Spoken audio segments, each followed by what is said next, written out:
ವಂದೇ ಭಾರತ್ ಹಸಿರು ನಿಶಾನೆ ತೋರಬೇಕು ಅಂತ ನೀವು ಕೂಡ ಮೊನ್ನೆ ಮನವಿ ಮಾಡಿದ್ರಿ. ಈಗ ಡೇಟ್ ಫಿಕ್ಸ್ ಆಗಿದೆ, ಏನೇನು ಡೀಟೇಲ್ಸ್ ಇದೆ ಸರ್? ಇನ್ನು ಒಂದು ಬೆಳಗಾವಿ ಬೆಂಗಳೂರು ಹೊಸದಾಗಿ ವಂದೇ ಭಾರತ ಆಗಬೇಕನ್ನುವಂಥದ್ದು ಬೆಳಗಾವಿ ಜನರ ಒಂದು ಆಶಯ. ನಾನು ಲೋಕಸಭಾ ಸದಸ್ಯ ಆದಮೇಲೆ ಪ್ರತಿ ಹಂತದಲ್ಲಿ ಅಲ್ಲಿ ನಾಗರಿಕರು, ಅಲ್ಲಿ ವ್ಯಾಪಾರಸ್ಥರು ಎಲ್ಲರೂ ಸಹಿತ ಇಂಡಸ್ಟ್ರಿ ಟೀಮ್ ಆಗಲಿ ಅಥವಾ ಚೇಂಬರ್ ಆಫ್ ಕಾಮರ್ಸು ಎಲ್ಲರೂ ನಂಗೆ ಒತ್ತಾಯ ಮಾಡ್ತಿದ್ರು.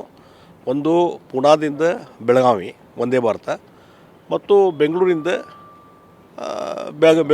ಬೆಳಗಾವಿಗೆ ಮತ್ತು ಒಂದು ಮೊದಲೇನಿತ್ತು ಬೆಂಗಳೂರಿಂದ ಧಾರವಾಡದವರೆಗೆ ಏನು ಒಂದೇ ಭಾರತ ಇತ್ತು ಅದು ಎಕ್ಸ್ಟೆನ್ಷನರ ಮಾಡಿರಿ ಅಥವಾ ಹೊಸದಾರು ಮಾಡಿರಿ ಅಂಥೇಳಿ ಕೊನೆಗೆ ಎರಡೂ ಎಫರ್ಟ್ಸ್ ಮಾಡ್ತಾಯಿದ್ವಿ.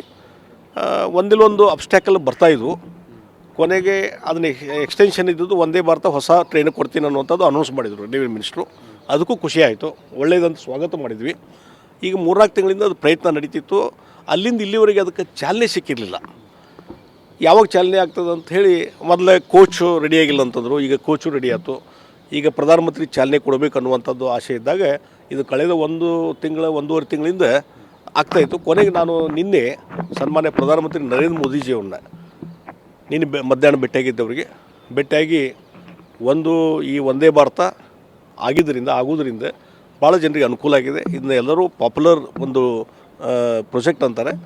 ಇದೊಂದು ರೈಲ್ವೆ ಪಾಪ್ಯುಲರ್ ಆಗಿದೆ. ಅದಕ್ಕಾಗಿ ಬೆಳಗಾವಿ ಜನರ ಅಪೇಕ್ಷೆ ಇದೆ.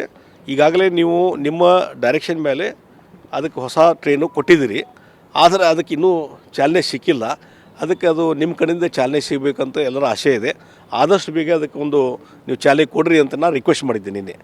ಆ ರಿಕ್ವೆಸ್ಟ್ಗೆ ಎಷ್ಟು ಪ್ರಧಾನಮಂತ್ರಿಗಳ ರೆಸ್ಪಾನ್ಸು ನನಗೆ ಆಶ್ಚರ್ಯ. ಇಷ್ಟು ಬೇಗ ಅವರು ಡೈರೆಕ್ಷನ್ ಕೊಟ್ಟು ಇದು ಮಾಡ್ತಾರೆ ಅಂಥೇಳಿ ಅವರು ಸಾಯಂಕಾಲನೇ ಡೈರೆಕ್ಷನ್ ಕೊಟ್ಟರು ರೈಲ್ವೆ ಇಲಾಖೆಗೆ. 10ನೇ ತಾರೀಕಿಗೆ ಬೆಂಗಳೂರಿಗೆ ಅವ್ರು ಬರ್ತಾಯಿದ್ದಾರೆ ಮೆಟ್ರೋ ಮತ್ತೊಂದು ಬೇರೆ ಕಾರ್ಯಕ್ರಮಕ್ಕೆ. ಇಲ್ಲಿವರೆಗೆ ವಂದೇ ಭಾರತ ಚಾಲನೆ ಮಾಡುವಂಥ ಕೆಲಸ ಇರಲಿಲ್ಲ ಆ ಕಾರ್ಯಕ್ರಮದಲ್ಲಿ. ನಿನ್ನೆ ಹೋಗಿ ನಾನು ರಿಕ್ವೆಸ್ಟ್ ಮಾಡಿ ಒಂದು ಬೇಡಿಕೆ ಇಟ್ಟಕ್ಕೆ ತಕ್ಷಣವೇ ಅದಕ್ಕೆ ಸ್ಪಂದನೆ ಮಾಡಿ ನರೇಂದ್ರ ಮೋದಿಜಿಯವರು ಇವತ್ತು ಈ ವಂದೇ ಭಾರತ ಬೆಳಗಾವಿ ಬೆಂಗಳೂರು ಇದಕ್ಕೆ 10ನೇ ತಾರೀಕಿಗೆ ಮತ್ತು ಇನ್ನೂ 2 ವಂದೇ ಭಾರತ ಟ್ರೈನ್ಗಳಿಗೆ ಚಾಲನೆ ಕೊಡುವಂಥದ್ದು ಮಾಹಿತಿ ರೈಲ್ವೆ ಇಲಾಖೆಯಿಂದ ನಮಗೆ ಬಂದದೆ. ಇದನ್ನು ನಾನು ಸ್ವಾಗತ ಮಾಡ್ತೀನಿ. ಬಹುಶಃ ಆ ಭಾಗದ ಲೋಕಸಭಾ ಸದಸ್ಯನಾಗಿ ನನಗಂತೂ ಭಾಳಷ್ಟು ಹರ್ಷ ಆಗಿದೆ, ಭಾಳ ಖುಷಿಯಾಗಿದೆ. ಬೆಳಗಾವಿ ಜನರು ಬೆಳಗಿಂದ ನನಗೆ ಫೋನ್ ಮಾಡ್ತಾಯಿದ್ದಾರೆ, ಭಾಳ ಒಳ್ಳೆಯ ನಿರ್ಧಾರ, ಒಳ್ಳೆಯ ರೀತಿ ಆಗ್ತದೆ, ಬೆಳಗಾವಿ ಡೆವಲಪ್ಮೆಂಟ್ ದೃಷ್ಟಿಯಿಂದ ಇದು ಒಳ್ಳೆಯದು ಅಂಥೇಳಿ ನನಗೆ ಅಭಿನಂದನೆಗಳನ್ನು ಸಲ್ಲಿಸ್ತಾ ಇದ್ದಾರೆ. ಹೀಗಾಗಿ ನಮಗೆ ಭಾಳ ಖುಷಿಯಾಗಿದೆ. ಇದನ್ನು ಸ್ವಾಗತ ಮಾಡ್ತೀನಿ. ಇದು ಒಂದು ಒಳ್ಳೆಯ ಬೆಳವಣಿಗೆ ಅಂತ ನಾನು ಹೇಳ್ತೀನಿ. ಓಕೆ.